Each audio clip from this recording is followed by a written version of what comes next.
রাহুল, এখন রাত কটা বাজে? বাবা আমার হাতে তো ঘড়ি নাই। দেয়াল ঘড়ি অথবা মোবাইল দেখে বলো কটা বাজে। 11:07। কোন ভদ্র পরিবারের সন্তান কি এত রাতে বাসায় ফেরে? আমি বেশ কিছুদিন ধরে লক্ষ্য করছি তুমি মাঝ রাতে বাসায় ফেরো। এটা খুবই লজ্জাজনক এবং সন্দেহজনক। রাহুল, তোর ঘরে যা। না, আমার কথা এখনো শেষ হয়নি। তুমি কি নেশাবান করো? না চিন্তাই করো? না রাজনীতি করো? না।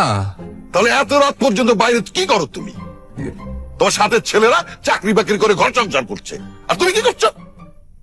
বেকার হয়ে টই টই করে ঘুরে বেড়াচ্ছ আর বাপের হোটেলে খাচ্ছ। রাহুল, হ্যাঁ তোর ঘরে যা তো। হ্যাঁ ওকে।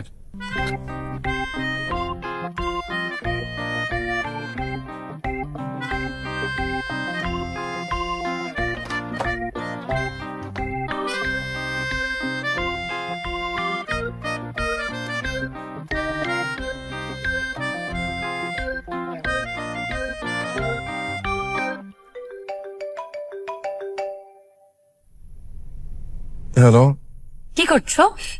এই তো ঘুমাচ্ছি। কি তুমি বেলা 12টা পর্যন্ত ঘুমাচ্ছ? কালকে রাত্রেবেলা ঘুম আসছিল না, অনেক লেট হয়েছে ঘুমাতে, এই জন্য একটু ভালো করে ঘুমাচ্ছি। হইছে, ঢং কম করো, খামাখাই অজুহাত দিবা না। আমি খুব ভালো মতো জানি তুমি এরকম বেলা করে ঘুমাও। আচ্ছা, ঘুমের প্রসঙ্গ বাদ, কেন ফোন করেছো সেটা বলো। তুমি 1 ঘন্টার মধ্যে, না তুমি 1 ঘন্টার মধ্যে আসতে পারবে না। তোমাকে 2 ঘন্টা সময় দিলাম, তুমি 2 ঘন্টার মধ্যে সাউথ পয়েন্টে চলে আসবে। মানে সাউথ পয়েন্টে কেন? সাউথ পয়েন্ট কেন কি আবার? ঘুরবো, ওখানে কাশফুল আছে, ছবি তুলবো। বুঝলাম না। তোমার এত কিছু বুঝতে হবে না, তুমি আগে আসো, তারপর আমি তোমাকে সুন্দর মতো বুঝিয়ে বলবো। আচ্ছা, তোমার কি পাঞ্জাবি আছে? হ্যাঁ, কেন? পাঞ্জাবি পরে আসবা।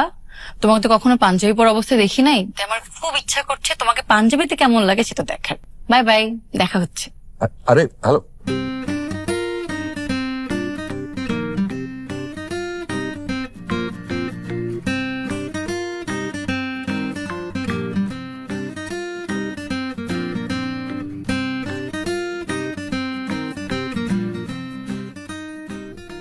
শরীরটা কি বেশি খারাপ লাগছে? ওষুধ খেয়েছো?